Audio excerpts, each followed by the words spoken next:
അപ്പോൾ KPCC ഓഫീസിൽ നിന്നുള്ള ദൃശ്യങ്ങളാണ്. വീഡിയെ ചേർത്ത് പിടിക്കുകയാണ്. വീഡിയോ ഇങ്ങനെ വൈകാരികമായിട്ട് അങ്ങനെ ആലിംഗനം ചെയ്യുക പോലും ചെയ്യുകയാണ്. എന്താ പറയാ, ഇടിച്ച് കയറി അദ്ദേഹത്തിന് പരിക്കൊന്നും പറ്റാതെ ഇരുന്നാൽ മതിയായിരുന്നു. കോൺഗ്രസ്സുകാരെ നമുക്ക് അറിയാം, അവർക്ക് ആവേശം കയറി അവർ എടുത്തോണ്ട് പോകും. പക്ഷെ പരിക്കൊന്നും പറ്റാതെ VD സതീശനെങ്കിൽ പുറത്തേക്ക് ഇറങ്ങിയാൽ മതി. ഈ ദിവസം അതേ പറ്റുള്ളൂ, അങ്ങനെ ചെയ്യുള്ളൂ അവര്. KPCC ഓഫീസ് നമുക്കറിയാം, അത്രയും സ്ഥലമേ ഉള്ളൂ. ആളുകൾക്ക് സെന്ററടക്കോ പുതിയ CBIയുടെ പാർട്ടി ഓഫീസിനടക്കോ ബഹുനില കെട്ടിടമൊന്നുമല്ല.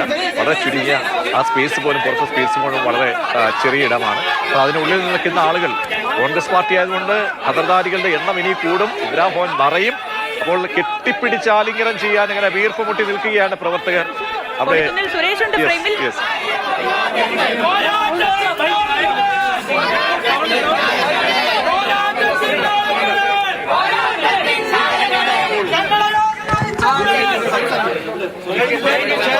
പോരാട്ടത്തിന് നാളുകളിൽ ഞങ്ങളെ നയിച്ചൊരു നേതാവ് അല്ലെ, അങ്ങനെയല്ലേ ആ മുദ്രാവാക്യം? അങ്ങനെയല്ലേ?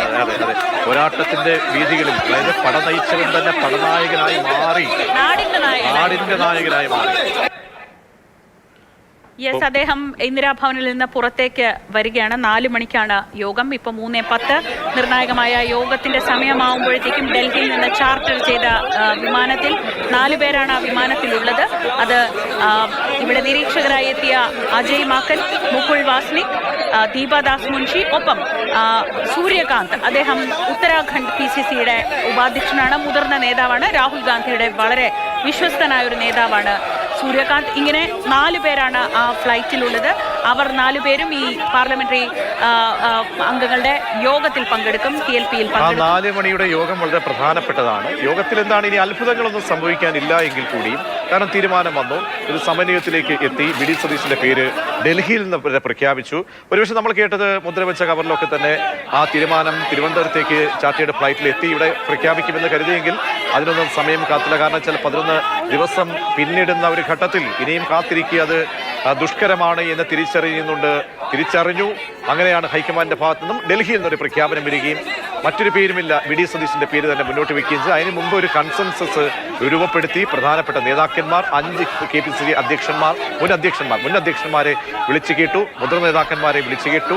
അവരൊക്കെ തന്നെ ഒരുപക്ഷെ VD സതീശനായാലും ആരായാലും, ഒരുപക്ഷെ KC ആണെങ്കിലും നേരത്തെ പേര് പ്രഖ്യാപിച്ചിരുന്നെങ്കിൽ, അല്ലെങ്കിൽ ഇപ്പോൾ പ്രഖ്യാപിക്കപ്പെടുകയാണെങ്കിൽ അപസ്വരങ്ങളൊക്കെ ഇല്ലാതാക്കാനുള്ള എല്ലാ നിലങ്ങളും ഹൈക്കമാൻഡിന്റെ ഭാഗത്തു നിന്നും രൂപപ്പെടുത്തിയിരുന്നു. അങ്ങനെ എല്ലാ സ്വരങ്ങളെയും ഏകസ്വരത്തിലേക്ക് കൊണ്ടുവന്ന ഒരു തീരുമാനം എടുത്തു എന്ന് ക്ലെയിം ചെയ്യാം ഹൈക്കമാൻഡിന്. പക്ഷേ ഈ 4 മണിക്ക് ചേരുന്ന യോഗത്തിനുള്ളിൽ എന്തായിരിക്കാം? ഞങ്ങൾ മുന്നോട്ട് വെച്ച ഒരു നേതാവിന്റെ പേര് പാർലമെന്ററി പാർട്ടി എണ്ണമാണ്, തലയെണ്ണലാണ്, അതൊരു നമ്പരാണ്. ആ നമ്പറിൽ ഞങ്ങൾ മുന്നോട്ട് വെച്ച ഈ പേരിന് എന്തുകൊണ്ട് ഒരു പ്രാമുഖ്യം കിട്ടിയില്ല എന്നൊരു ചോദ്യം ഒരു പക്ഷേ. എന്റെ ഒരു സംശയം, അജയ് മാക്കൻ, മുകുൾ വാസ്നിക്, ദീപദാസ് മുൻഷി, രാഹുലിന്റെ വിശ്വസ്തനായ ഈ സൂര്യകാന്ത് എന്ന് പറയുന്ന ഉത്തരാഖണ്ഡ് PCCയുടെ ഉപാധ്യക്ഷൻ, ഈ 4 പേർ ഹൈക്കമാൻഡിന്റെ പ്രതിനിധികളായി വരുന്ന ഒരു യോഗത്തിൽ അങ്ങനെ ഒരു പ്രതിഷേധമൊക്കെ ഉണ്ടാക്കാൻ സാധ്യതയുണ്ടോ? അങ്ങനെ ഒരു പ്രതിഷേധമൊക്കെ ഉയരാൻ സാധ്യതയുണ്ടോ? കോൺഗ്രസ് പാർട്ടിയാണ്, ജനാധിപത്യമുള്ള പാർട്ടിയാണ്. പക്ഷേ അവർക്ക് അഭിപ്രായം പറയാം.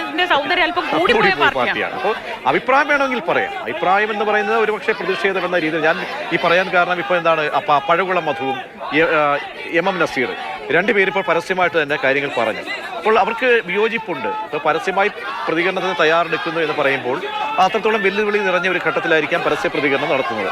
അപ്പോൾ അങ്ങനെ പ്രതികരിക്കാതിരിക്കുന്ന നേതാക്കന്മാർ ഈ യോഗത്തിലാണ് ഒരു ഫ്ലോറ് എന്നതിനപ്പുറത്തേക്ക് അവരുടെ ഒരു പാർലമെന്ററി പാർട്ടി യോഗത്തിൽ അവർക്ക് അവരുടെ അഭിപ്രായങ്ങൾ പറയാം. എന്തുകൊണ്ട് പരിഗണിക്കപ്പെട്ടിട്ടില്ല എന്ന ചോദ്യത്തിന് സ്വാഭാവികമായിട്ട് എന്തുകൊണ്ട് VD സതീശനിലേക്ക് എത്തിയെന്ന് ഹൈക്കമാൻഡിനും പറയേണ്ടി വരില്ലേ? ഉറപ്പായിട്ടും വേണ്ടിവരും.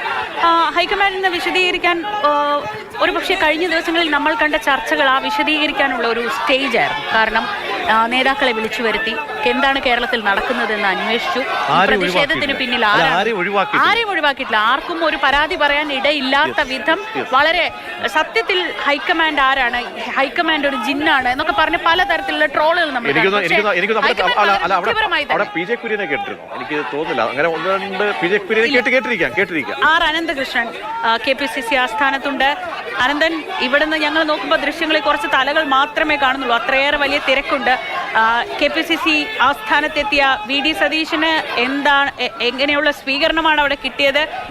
ഇപ്പോൾ മടങ്ങാണ്. തിരിച്ച് ആവേശഭരിതരായ അണികൾ കാത്തു നിൽക്കുകയാണോ?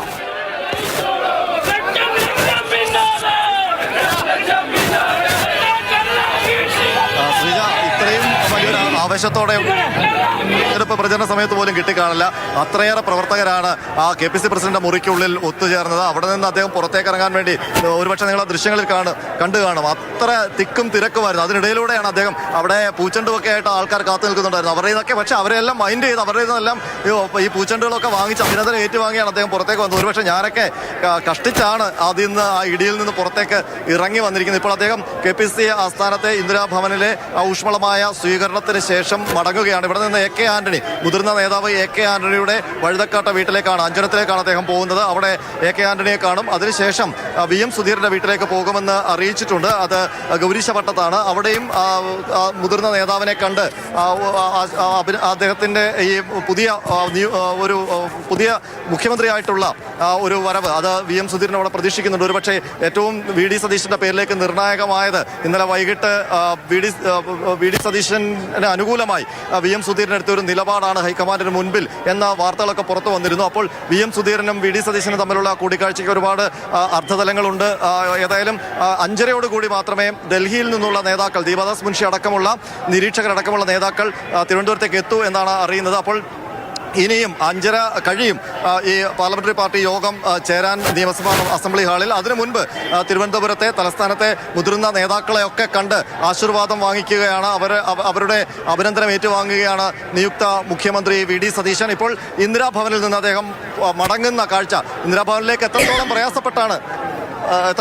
പ്രയാസപ്പെട്ടാണ് അദ്ദേഹം വന്നത് എന്നുള്ള